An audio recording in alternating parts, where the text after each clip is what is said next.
nun wal qalami wa ma yasturun.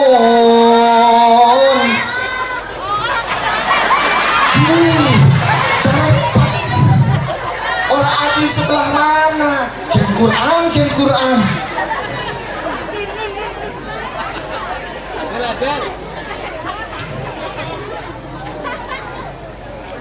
Jadi sing biasa ngaji siapa sebenarnya? Wadon. Sebab apa? Arisan biasanya sing gawe mingguan, bulanan, oleh utangan.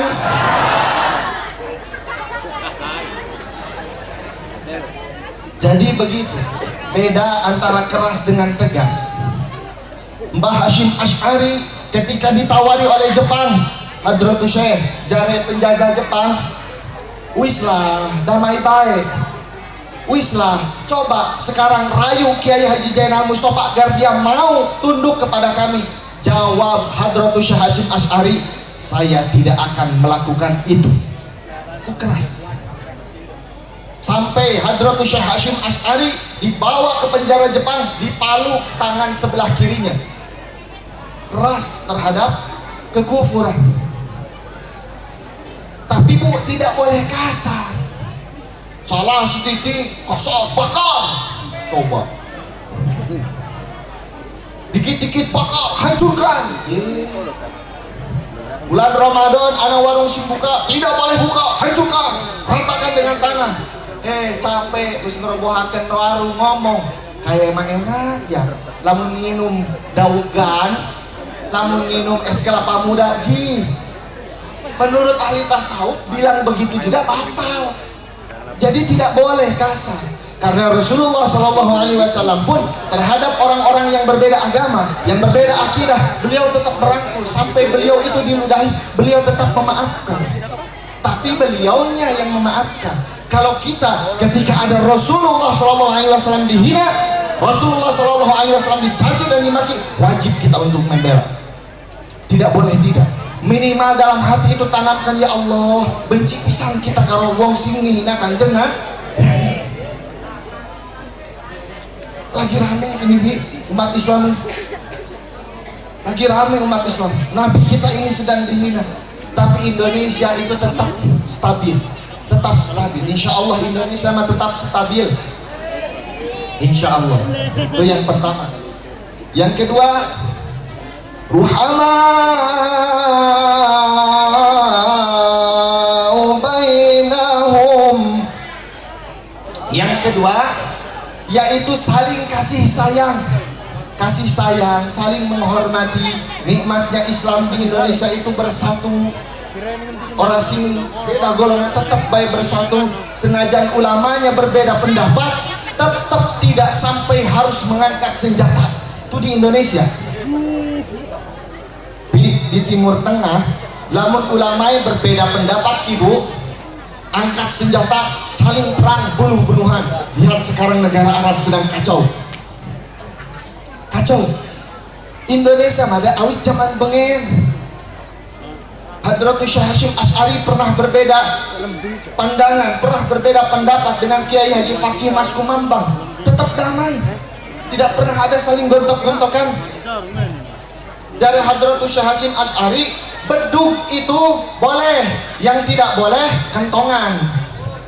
Jarak Kiai Haji Fakih Mas Kumambang, ya lamun bedug oli, kentongannya oli. Lalu apa? Mereka menyerukan kepada semua jamaahnya untuk memboikot. Ya, santai baik, santai. Cuma Mbah Hashim Asy'ari ketika ada Mbah Fakih Mas Kumambang yang mau sowan kepada Hadratus Syekh Hashim Asy'ari, bilang jarak 80 km dari pondok pesantren Tebu Ireng, semua masjid pakai kentongan KB. Ketika Kiai Haji Fakih Mas Kumambang datang sowan kepada Hadratus Syekh Hashim Asy'ari, semua masjid itu jarak 80 km pakai kentongan. Begitu Mbah Hashim Asy'ari sowan ke Surabaya, ke pondok pesantrennya Kiai Haji Paki Mas Kumambang. Jawaban beliau bagaimana? Jarak 80 km dari rumah saya, semua masjid tidak boleh ada yang pakai kentongan. Perbedaan pendapat dengan begitu indahnya. Tapi senajan sekarang sudah modern, tetap ulama-ulama Indonesia ini menjadi panutan, menjadi rujukan. Karena apa? Kalau tidak ada ulama-ulama Indonesia, kita itu sudah kehilangan banyak. Zaman bengen Pak, zaman bengen tahun 1920 itu semua makam-makam para sahabat Nabi, istri-istri Nabi itu nganggo kubah Pak Kiai. Nganggo kubah. Wonten kubah Sayyidatuna Khadijah, wonten kubah Sayyid Abdul Muthalib, wonten kubah Sayyidatuna Aminah, wonten kubah Sayyidina Hamzah. Semua makam-makam sahabat Nabi, makam-makam istri Nabi itu memakai kubah. Jadi ketika ada orang berziarah, baik ke pemakaman Ma'la ataupun Baqi, tidak sulit. Oh ini makam Sayyiduna Utsman, oh ini makam Sayyidatuna Fatimah, nggak sulit. Tapi ketika Wahabi datang menghancurkan semua situs-situs itu, bagaimana keadaannya sekarang? Bingung kita Pak. Sok lamun ke pemakaman Baqi, bingung. Yang mana makam Sayyiduna Utsman, yang mana makam Sayyiduna Hasan, yang mana makam Imam Malik, susah kita membedakan. Karena apa? Mereka menghancurkan itu semua. Semua situs-situs yang bersejarah itu mereka ratakan semua. Sampai rumah yang pernah disinggahi oleh Rasulullah, yang pernah ditinggali dengan istrinya yang tercinta Sayyidatuna Khadijah selama 25 tahun berumah tangga itu diratakan, diganti dengan toilet. Ayo, mau ngomong apa sekarang? Makanya ketika ada satu masalah di sana, cepat panas, cepat perang. Beda dengan di Indonesia. Di Indonesia mah jangankan makam, makomnya bae dibangun.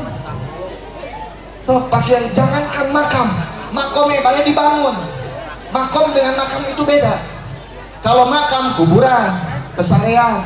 Kalau makom bisa bekas tempat tinggal, bisa bekas di mana mereka mendapatkan ilham dari Allah, bisa juga bekas tempat persenjataan yang dikeramatkan oleh mereka.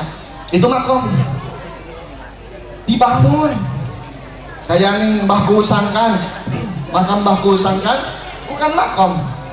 Makam asli Raden Walang Sungsang di mana? Di Gunung Sembung, di Gunung Jati. Makom.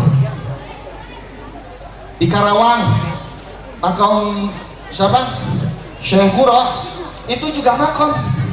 Makamnya Syekh Kuro itu sebetulnya tidak ada yang paham, tidak ada yang tahu. Karena ketika terakhir beliau itu masuk ke masjid yang sekarang jadi masuk Masjid Agung Karawang, dari situ beliau itu tidak ada. Itu makom. Makanya di kita mah enak, tinggal kitanya bayang mau mempertahankan, jangan mau bercerai-berai. Sekarang ini Indramayu itu sebetulnya sudah mengkhawatirkan Pak. Kenapa? Karena banyak orang-orang yang sedikit-sedikit ngomong bid'ah, sedikit-sedikit ngomong khurafat, sesat. Jadi kalau misalkan kita tidak mengingatkan, anak cucu ibu ini akan lupa kepada jati dirinya sebagai ahlus sunnah wal jamaah. Mesti hati-hati. Lagi rame sekarang tuh ya Allah. Mereka itu kalau diajak debat tidak mau. Kan aneh sebenarnya. Kenapa saya katakan aneh? Ketika kelahiran Rasulullah, ketika malam kelahiran Rasulullah di bulan Maulid ini, semua makhluk di alam dunia ini berbahagia. Semua makhluk yang ada di langit pun berbahagia, kecuali satu. Makhluk Allah yang tidak senang atas kelahiran Rasulullah itu satu. Siapa? Syekh? Siapa? Jadi lamun anak uang sing beli gelam solawatan, sing orang resep maulidan, berarti anak wae.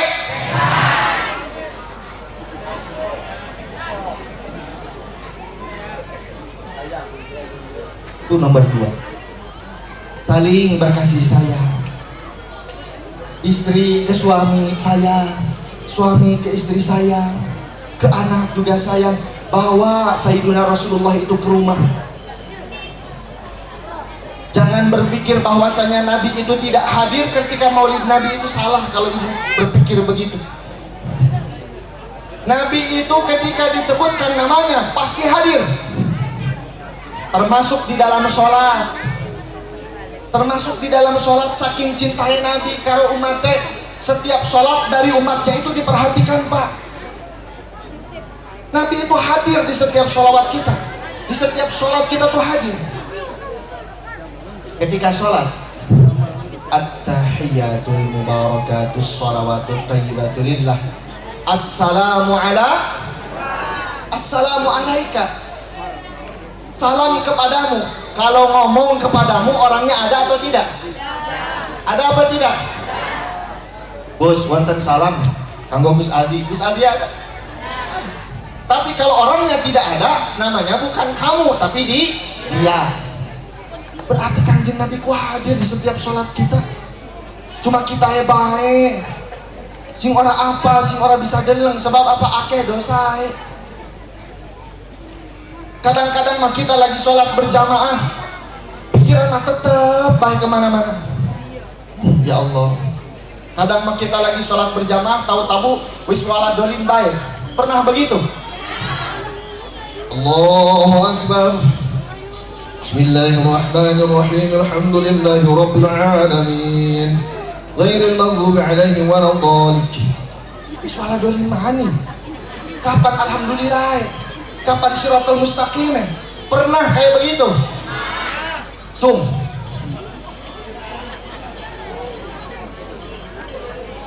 Tahu Allahu Akbar. Wis ruku. Anak. Ada di sini orang yang begitu ada? Tunjuk mana orangnya, tunjuk.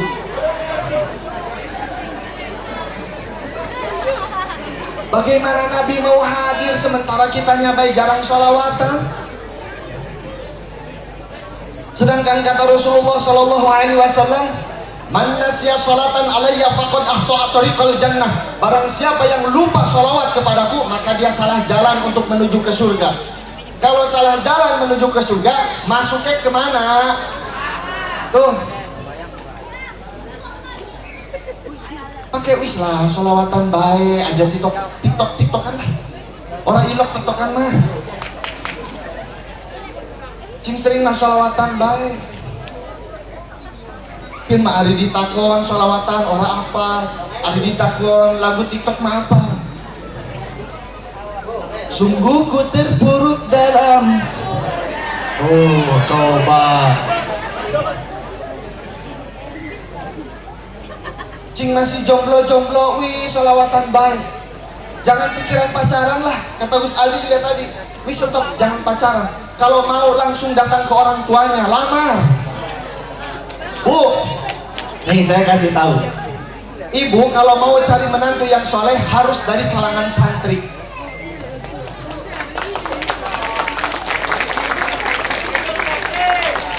Ibu pengen punya menantu soleh, cari dari kalangan santri. Kalian yang santri harus siap untuk menjadi kiai. Siap apa tidak? Siap apa tidak? Harus jadi kiai. Kenapa? Karena jadi kiai mah enak. Punten. Ada orang yang bertani ada? Ada? Biasanya kalau orang tani arpan dua beras pirang bulan biasanya. Mulai dari nanam, ngebajak sawah sampai ngejaga biasanya berapa? Teluk bulan. Tapi lamun jadi kiai 2 jam wis dadi beras. 2 jam wis dadi. Makanya saya kalau ceramah di luar kota itu pulang itu di mobil tuh udah ada beras, udah ada buah-buahan. Biasanya begitu panitia. Mana panitia? Biasanya begitu panitia. Apalagi kalau dihadiri sama Pak Kuwu suka nambah. Beras ada, wah pokoknya enak jadi kiai. Jadi kiai mah orang pernah kelaparan orang. Sok 15 menit baik cuman begini, la illallah, la illallah, balik oleh berkat loh. Mau apa tidak ibu punya menantu kiai? Nih ada di antara ini semua. Amin. Sing buri mah aja ngacung, wis nikah mah aja ngacung. Ini yang belum nikah bae yang ngacung. Insya Allah jadi kiai mah enak. Sok kalian juga hi uhti. Cari laki-laki itu yang memang bukan hanya sayang kepada kalian, tapi sayang kepada orang tua kalian, sayang kepada Tuhannya, sayang kepada Rasulnya. Harus begitu. Dan bagi kalian yang masih jomblo pada malam hari ini, nih saya kasih doanya. Mau? Ini sholawat khusus untuk semua segala hajat kita, insya Allah. Insya Allah segala hajat kita kalau dirutinkan dengan sholawat ini tidak akan bisa ditolak oleh Allah. Familiar kok sholawatnya? Ya Rabbi sholli ala Muhammad waftah minal khairi kulla mughlaq. Apa? Coba. Ya Rabbi waftah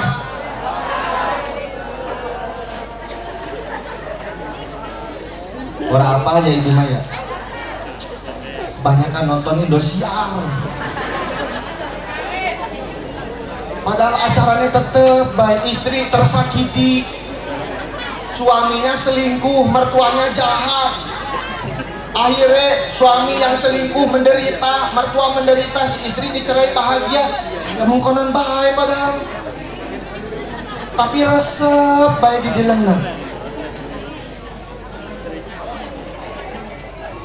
Sok sekarang masalahatan baik. Ruhama'u bainahum, agar apa? Agar kita benar-benar bisa saling berkasih sayang. Biar ibu ke suami itu tidak rewel, tidak bawel. Bapak juga ke istri tidak kasar. Jadi dibawa Rasulullah ke dalam rumah. Dan khususnya untuk laki-laki, bawa Rasulullah itu ke dalam dirimu. Caranya bagaimana? Kerjakan sholawat yang banyak. Lalu yang kedua, kerjakan sunnah-sunnahnya Rasulullah sing enteng-enteng baik. Pakai sendal, biasakan sebelah kanan terlebih dahulu. Sunnah. Tapi angin. Lamun misale ke kamar mandi, kaki mana dulu yang harus masuk? Oh, sunnah. Kanggo kian ke? Apa gini?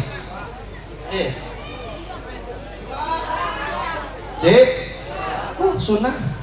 Kanggo? Apa gini? Apa gini? Tangan. Cincin.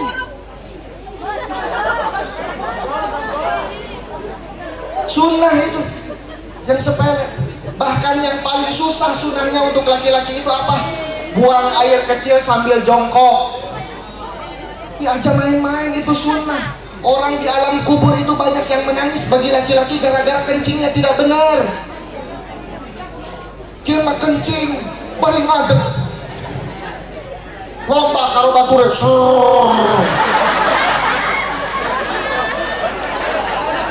Siapa sih paling dawa? Wih, kita sih menang. Anak. Ki, diajari bari kayak mungkin ki. Posisi kencing itu seperti ini bagi laki-laki. Terus setelah itu didehemkan, tapi bukan begini. Bukan. Jangan salah paham, anak Ustadz menjelaskan begitu. Dehem jebu.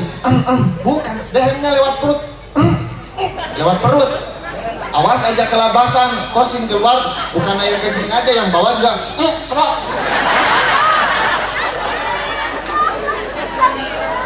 Jadi setelah didehemkan, itu air kencing itu keluar semua.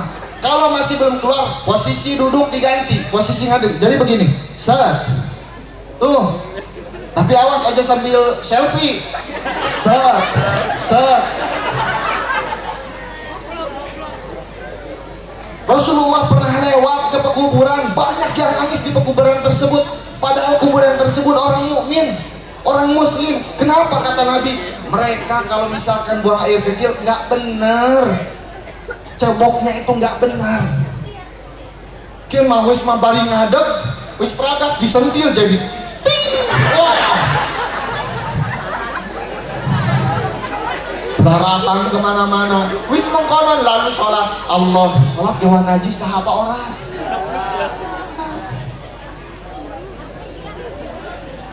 Cok parubah sekian mah ajang wiu bari ngadeg bae.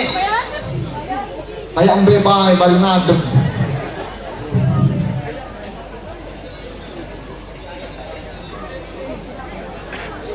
Jadi itu yang kedua.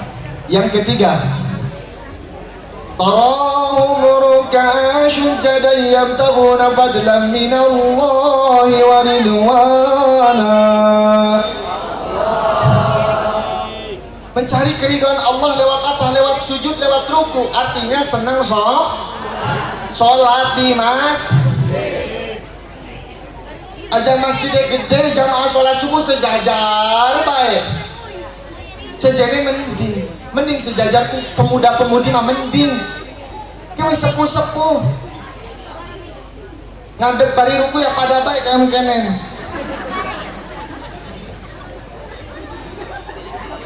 Ruku dan sujud di masjid, karena apa? Di masjid itu tidak ada perbedaan. Di masjid bu, tidak ada perbedaan. Imam lulusan SD, makmumnya MPD, nggak peduli. Apa ada pada saat sholat Allah, nanti dulu imamnya SD. Kan imamnya SD ki, kita S2, orang sida.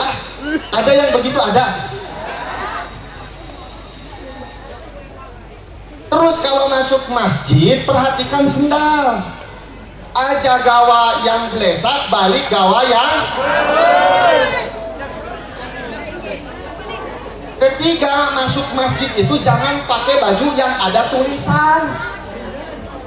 Cuma sholat Allahu Akbar, sholat di barisan kedua, barisan pertama nganggo baju partai.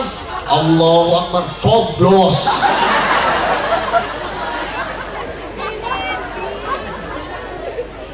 Coba, mending coblos ki nganggo baju hadiah rokok. Allahu Akbar, jarum coklat. Pakailah baju yang sopan, pakai baju koko, baju takwa, nganggo batik, sing sopan. Kita itu mau menghadap siapa?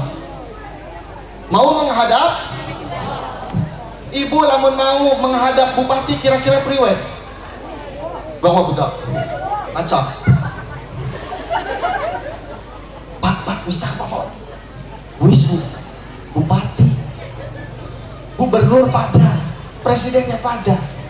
Tapi ini yang menciptakan gubernur, yang menciptakan bupati, siapa lagi kalau bukan Allah Subhanahu.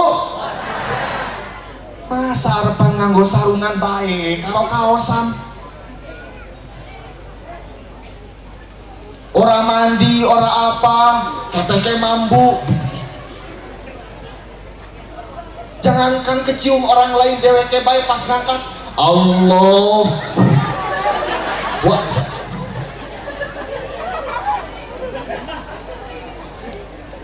Mandi, berseka. Supaya apa? Supaya kita menghadap Allahnya itu nikmat. Makanya sholat yang nikmat itu yang bisa dirasakan. Bisa dirasakan. Ketika ibu pengen rezeki ada di dalam sholat. Rabbi firli warhamni. Tuh apa? Warjuk. Itu untuk apa? Untuk rezeki. Ini mah ada sholat yang gak pada konsentrasi. Begitu beres sholat, ya Allah, berikanlah saya rezeki ya Allah. Kata Allah, lah mau apa? Yang tadi mawar jukni ya Allah. Padahal ada mawar jukni karo rezeki apa ada. Jadi masjid, lihatlah di masjid. Seneng di masjid mabuk. Jangan sampai masjid kita itu, saya pernah punya kejadian soalnya di Indramayu.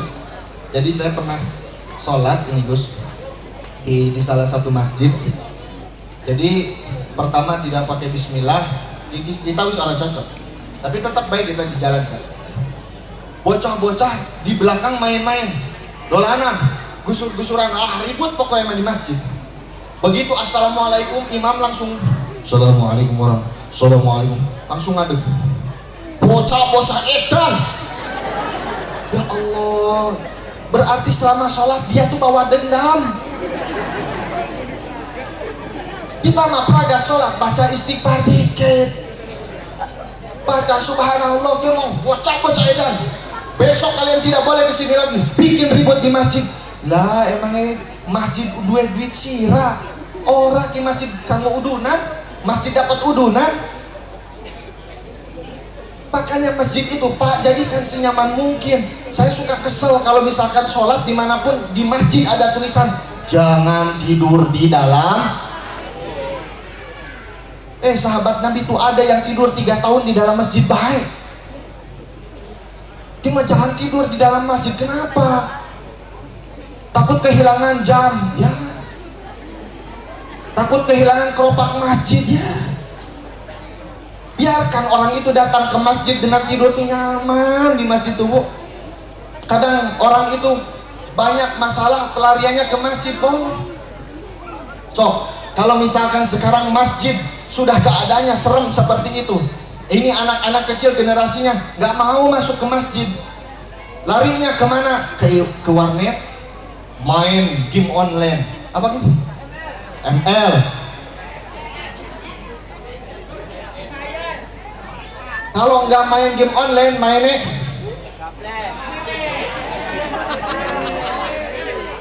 apa? Jadikan masjid itu sebagai rumah kedua bagi mereka, supaya mereka dijauhkan dari sifat-sifat yang tercela. Insya Allah. Yang keempat, terakhir, ciri umat Kanjeng Nabi yaitu terdapat tanda-tanda di wajahnya. Simahum fi wujuhihim min asari sujud. Terdapat tanda-tandanya bekas sujud. Kemarin rame. Salah satu tandanya bekas sujud itu jidatnya mesti Tapi orang ngaji tafsir tuh kayak kian gitu. Ngaji Quran tapi orang ngaji tafsir karo kiai kayak kian. Tanda-tanda orang bekas sujud tuh jidatnya mesti. Padahal bukan begitu yang benar mah. Tafsirnya ada 2. Yang pertama yaitu terdapat tanda-tanda di dahinya itu adalah pasir. Sebab zaman dulu ketika para sahabat itu sholat jarang ada yang pakai sejadah, langsung ke pasir. Jadi begitu selesai sholat terlihat bekas-bekas tanda sujudnya itu di dahinya oleh pasir. Yang kedua, wajah mereka itu bercahaya. Jangankan para sahabat, coba lihat Gus Aldi.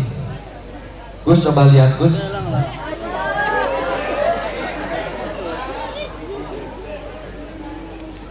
Subhanallah banget. Masya Allah, Masya Allah. Apalagi kelak kita memandang wajahnya Sayyiduna Muhammad Sallallahu Alaihi Wasallam. Coba, ibu tuh di rumah sediakan kamar khusus, bapak tuh sediakan kamar khusus. Masuk ke kamar khusus, ambil tasbih, pejamkan mata, rasakan ketika mengucapkan Allahumma sholli ala Sayyidina Muhammad wa ala ali Sayyidina Muhammad. Rasakan Nabi datang memeluk kita, lalu membisikkan ke telinga kita. Kata Nabi, aku rindu kepadamu wahai umat. Pernah tidak begitu? Pleng, nangis tengah malam. Lima orang nangis tengah malam diputusin wadon.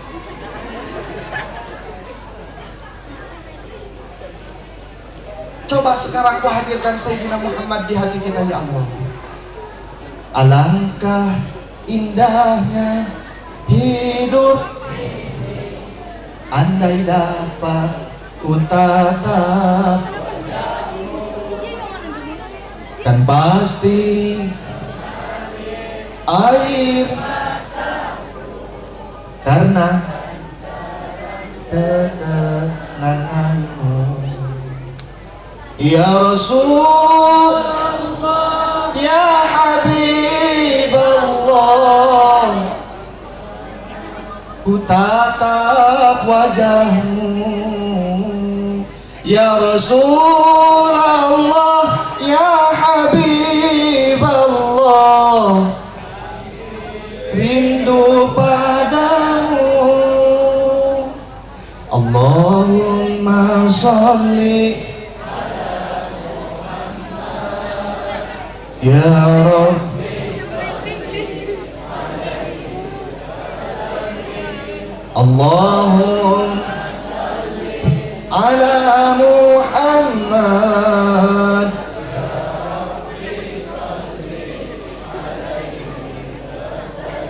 Semoga kita semua kelak di yaumil qiyamah bisa memandang wajah Sayyidina Muhammad sallallahu alaihi wasallam.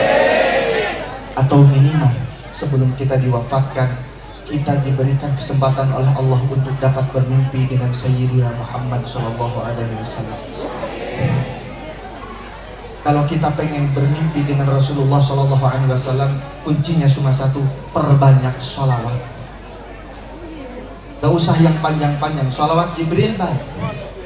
Sallallahu ala Muhammad, sallallahu ala Muhammad, sallallahu ala Muhammad, sallallahu ala Muhammad, sallallahu ala Muhammad, sallallahu ala Muhammad, minimal sehari 16.000.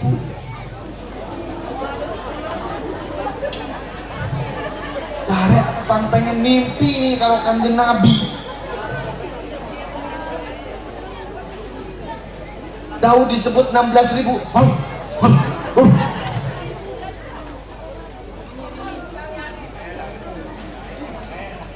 Coba lamun ibu nongkrong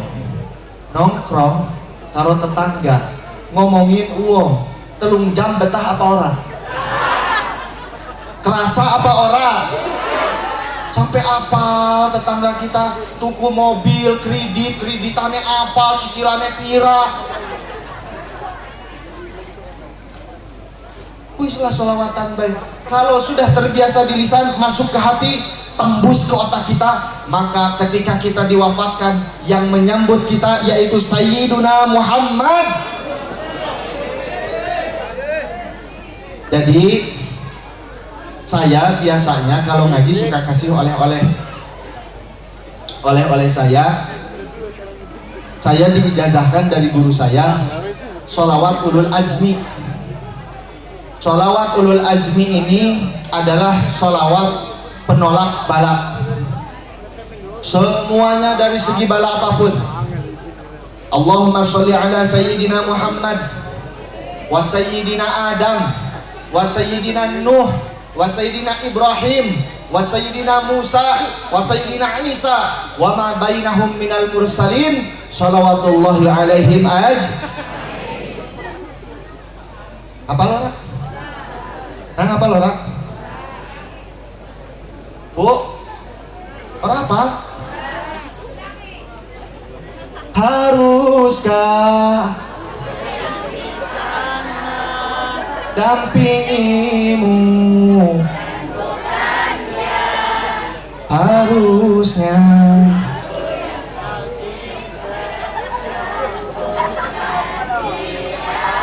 lah, coba itu apa lagu Armada mah? Kalau nenek-nenek sim pojokan apal baik kalau Armada mah. Sholawat ulul azmi mung 5. Allahumma sholli ala Sayyidina wa Sayyidina wa Sayyidina Nuh wa Sayyidina Ibrahim wa Sayyidina wa Sayyidina apa? Ulangi.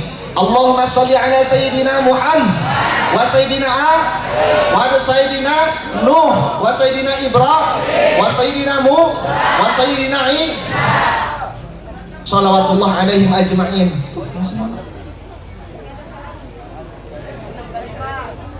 Ulang maning. Allahumma sholli ala sayyidina wa sayyidina wa sayyidina Adam. Duduk sayyidina Ali. Sayyidina Ali ini jauh-jauh. Allahumma sholli ala sayyidina wa sayyidina wa sayyidina wa sayyidina Ibrahim wa sayyidina Mu wa sayyidina I. Salawatullah alaihim. Tuh. Kata guru saya, engkau akan mewarisi akhlaknya Rasulullah, engkau akan mewarisi wibawanya Nabi Adam, engkau akan mewarisi sabarnya Nabi Nuh, engkau akan mewarisi kepintarannya Nabi Ibrahim, engkau akan mewarisi gagahnya Nabi Musa, dan engkau akan mewarisi kesabaran dan ketabahannya Nabi Isa. Mau apa tidak? Sholawatan baik wis. Doa ibu kalau berdoa tanpa sholawat Allah tolak. Langit akan tertutup. Tapi ketika ibu berdoanya dengan sholawat, langit itu akan terbuka. Sholawat, ayo yen Gusti Allah. Sholawat, sholawat,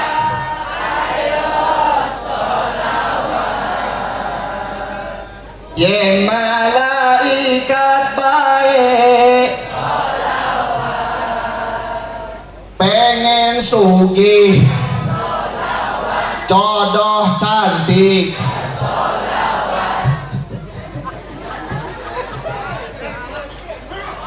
jodoh cantik langsung sholawat. Wis sekian mas sholawat baik. Paling terakhir saya menghimbau kepada semuanya, semua jamaah di sini, jangan sampai lepas 3 hal: istighfar, sholawat, baca Quran. Istighfar, sholawat, baca. Di kita ngeri masuk musim hujan, semua sekarang daerah sedang dilanda musibah, dilanda banjir, dilanda gempa segala macam.